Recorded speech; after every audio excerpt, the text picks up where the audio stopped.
سلام دوستان. میخوایم بریم با بهتر مکانهای دیدنی ترکیه آشنا بشیم. قبل از که بریم دایکوسا بیایتون نره. ایا صوفیه، موزه ایا صوفیه نه تنها یکی از بهترین مناره ظریفی فضای بیرونی آن، در حالی که قسمت رنگی مجلل و غار مانند فضای داخلی آن یادآور قدرت حکومت قسطنطنیه است. این بنای تاریخی مشهور یکی از مکانهایی که هر بازدیدکننده افسوس شهر بناهای تاریخی عظیم و جاده‌های سنگ مرمریه، یکی از کاملترین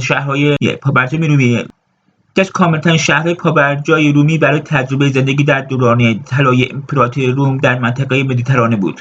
گشت‌گذار برای دیدن همه جاهای مهم و برجسته این شهر نصف روز طول می‌کشه. کاپادوکیا، در راه‌های سنگی سورئال کاپادوکیا رویای هر عکاسیه. ارتفاعات شاخی بالای تپه‌های کاپادوکیا جایگاه سنگ‌های عجیب و قله‌های موجداری است که هزاران سال فعالیت آب و باد آنها را شکل داده.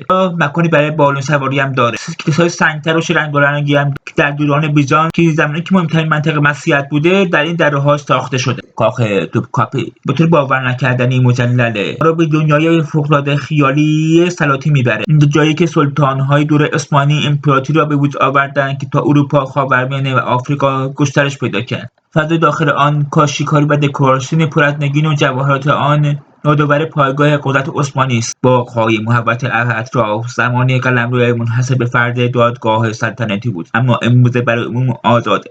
در محیط آرام و سرسبز برای رهایی از خیابان‌های شهر.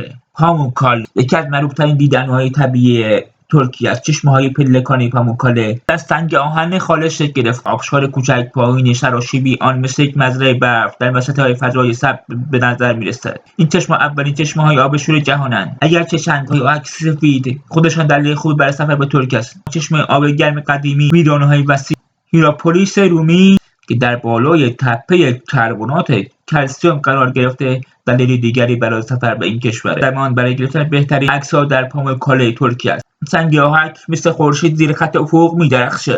سوملا یا سومه مرگم مقدس تنها روی صخره قرار گرفته، یکی از زیباترین جاذبه‌هایی است که در امتداد ساحل دریای سیاه قرار داره.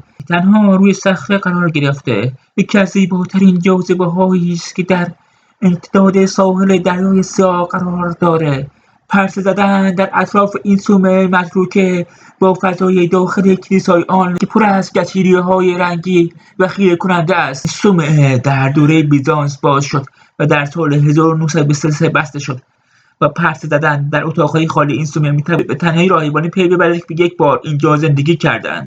کوه نمرود، پی مخصوص تأسیس جنازه کوه نمرود که معروف‌ترین جاذبه شرق ترکیه است، پر از مجسمه غول‌پیکری فهم پراکنده است. مکان تنها مربوط یکی از مکان‌های خاص و عجیب مربوط به باستان شناسی ترکیه است. جان فراموش شده که به قله خیره شده‌اند، فضای وهم‌آوری را در دل کوه به وجود آورده. اگر زمان تولید خورشید به آنجا بروید میتونید این مجسمه عظیم را که در تاریکی نمایان است ببینید. شهر باستانی آنی، ساختمان‌های متروکه جاده ابریشم شهر قدرتمند آنی روی دشت در نزدیک مرز جدید ترکیه و ارمنستان رها شدند. علاوه بر یورش مغول در قرن 14 در سقوط ناگهانی به پایان رسیدن دوران طلایی آنی پایمقص ارمنیا نقش داره. ساختمان‌های زیبای آجوری سرخ رنگی که در میان چمن‌ها اصلا متلاشی شده بیننده‌ای را مجذوب خود می‌کنه. جای سنت گریگوری هم هست. شهر باستان اسپندوس در جنوب آنتالیا، مجسمه‌های خیره کننده آمفی‌تئاتر رومی اسپندوس کوه و جلال حکومت مارکوس لیوس را نشان میده. آمفی‌تئاتر رومی اسپندوس یکی از درخشان‌ترین جاذبه‌های باستانی و بهترین نمونه باقی مانده از تماشاخانه اصل کلاسیک جهانه. سفر دریایی مدیترانه،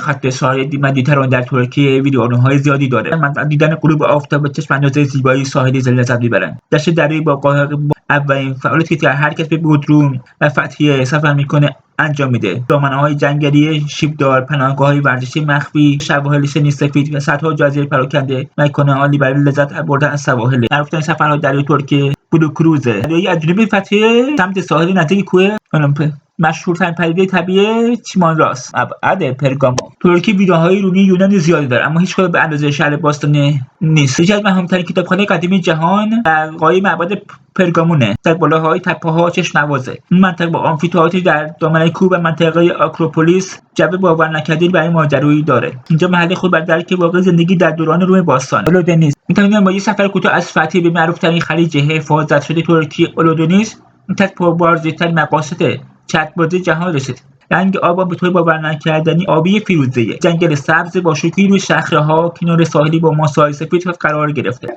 مرسی اینجا همراه بودید و فراموش نشه کامنت هم بذارید تا ویدیو بعدی. بدرود.